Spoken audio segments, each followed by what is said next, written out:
día.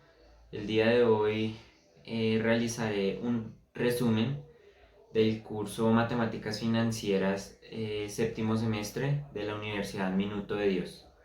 Mi ID es 511296. Iniciaremos con una pequeña introducción y un pequeño glosario de qué es la matemática financiera.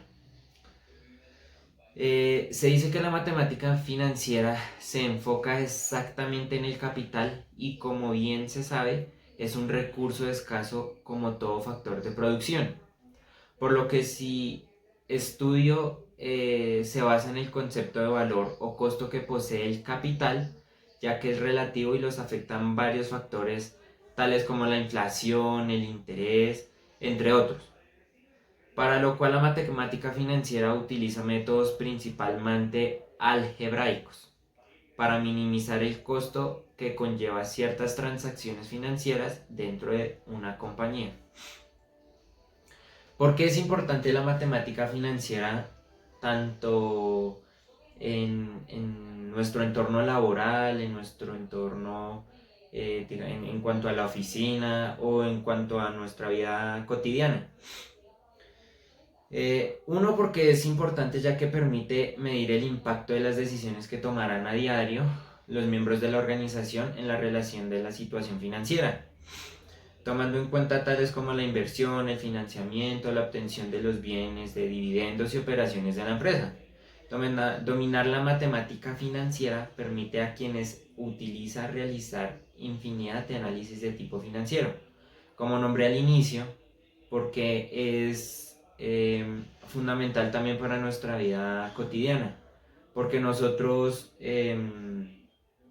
continuamente tenemos nuestro propio flujo de caja, nuestro dinero, invertimos, gastamos, a lo cual debemos llevar también unas cuentas, digamos, algunas personas o a mi concepto, yo como David Esteban, yo soy muy organizado en cuanto al tema financiero y económico, en mis gastos diarios, en el mes.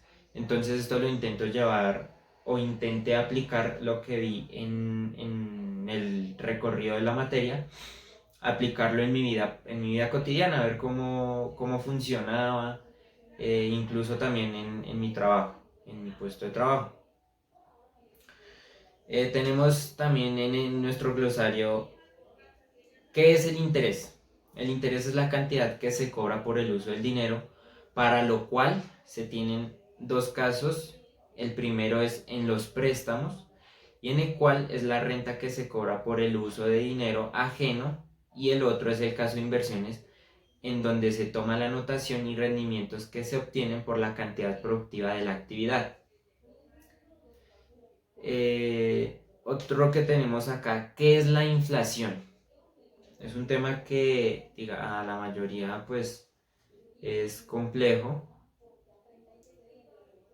de entender, no.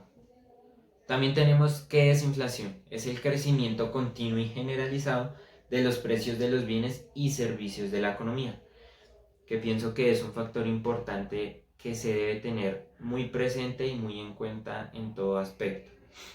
¿Qué es el índice de precios de consumidor? El famoso IPC. Es el índice, es un instrumento. ¿Qué es el índice de precios del consumidor? Conocido como el famoso IPC. El índice de precios del consumidor o IPC es un instrumento estadístico que permite medir la evolución a través del tiempo de los precios de un conjunto de bienes y servicios representativo del consumo final de los lugares del país, relacionando siempre el precio del mes actual con respecto al mes anterior.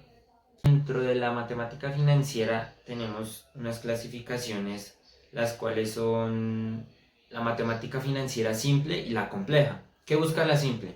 La matemática financiera simple analiza los dineros que provienen de un solo capital, denominados como intereses. Y la matemática financiera compleja analiza los dineros que provienen de más de un capital, denominadas como las famosas rentas. En cuanto a las matemáticas financieras o operaciones financieras simples, también denominadas como intereses, analizan flujos de un solo capital. Estos pueden ser simples o compuestos. Estos permiten calcular el capital a un tiempo futuro.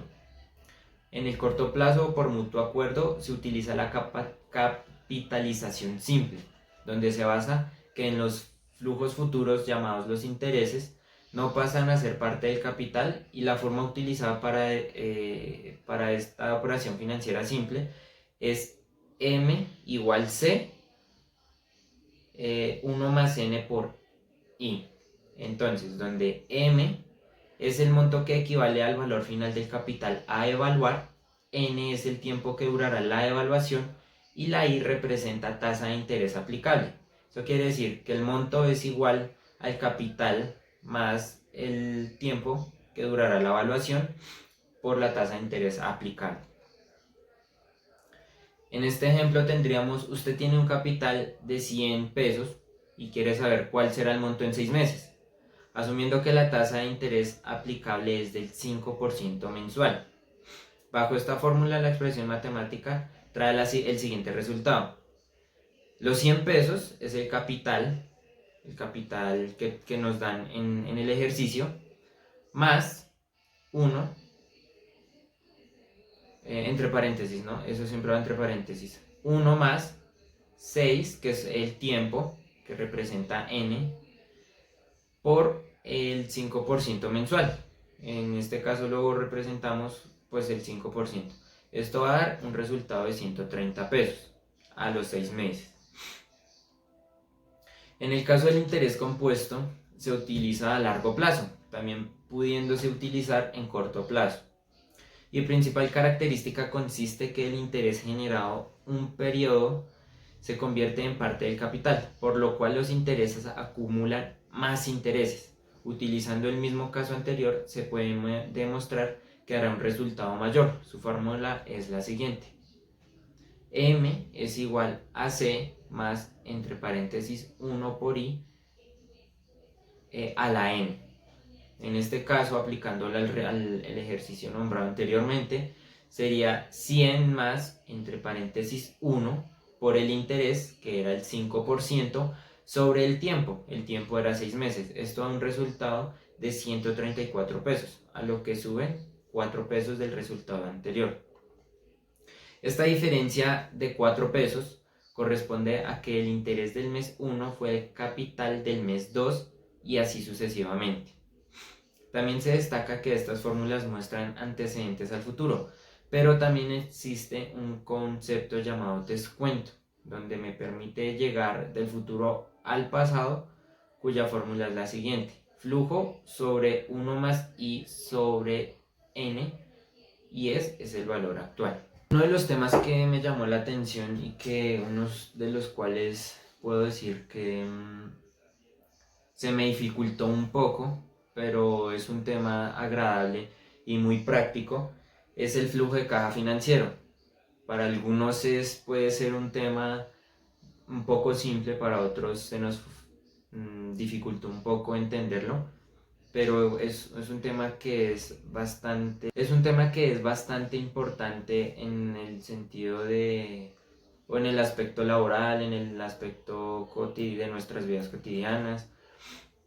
A mí realmente me sirvió en el aspecto laboral. Yo trabajo como auxiliar de cartera, a lo cual este tema y el curso como tal de matemática financiera me sirvió bastante para aplicarlo en mis labores en cuanto al trabajo, y me sirvió bastante, a lo cual me hizo corregir algunas labores o tareas que hacía continuamente, y las empecé a realizar de una manera más organizada, de una manera más detallada, y esto es muy bueno. Dentro de este flujo de caja de efectivo o el flujo de caja financiero, manejamos unos componentes que lo integran. Son 8 componentes. El primero es la pérdida de valor de mercaderías y materias primas. La dotación es la segunda, dotación de capital para gastos de personal. La tercera es pérdidas que se generan por operaciones de tipo comercial. La cuarta es la amortización de inmovilizado. La quinta, subvenciones para compra de inmovilizado no financiero y algunas subvenciones de capital. El sexto es el superávit de provisiones de impuestos, cobros de clientes u operaciones comerciales. La séptima son bajas de inmovilizado intangible y material. Y por último, la octava, tenemos pérdidas por operaciones en instrumentos financieros como deuda a corto plazo y créditos y todo tipo de instrumentos financieros en los que la empresa invierte sus excesos de tesorería para rentabilizar su liquidez. Como conclusión de las matemáticas financieras y como conclusión como tal del curso, aunque fue muy corto, tal vez, no sé, se me hizo que se pasó muy rápido el curso. Fue muy práctico como lo estaba nombrando hace poco, en cuanto a mi trabajo. Fue muy práctico en cuanto a los intereses, en cuanto al flujo de caja, exactamente entre los intereses nombrados que los intereses bimestrales, los intereses efectivos anuales. Todo este tema de los intereses me sirvió mucho para mi vida, tanto personal como laboral, que me hizo entender muchísimas cosas que tenía en mi desconocimiento, y que esto me ayudó mucho para entender, y que en los bancos ahorita iniciando créditos, reactivando otra vez el sector financiero en el país después de la pandemia. Entonces pues es muy bueno conocer todos estos temas. En cuanto al profesor, le agradezco muchísimo, profesor. Es un maestro que realmente explica muy detalladamente y que da a entender a los alumnos, o que me llegó a mí la información que quería brindar de una manera satisfactoria y muy comprensiva, ¿no?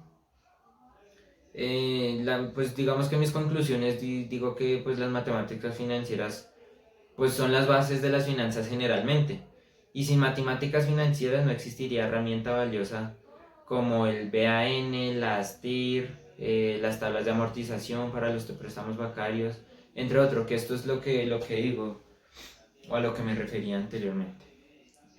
Me presento otra vez, soy David Esteban Rodríguez Torres, alumno de la Corporación Universitaria Minuto de Dios, con el ID 511296. Pertenezco al séptimo semestre y este es mi resumen sobre las matemáticas financieras. Muchísimas gracias.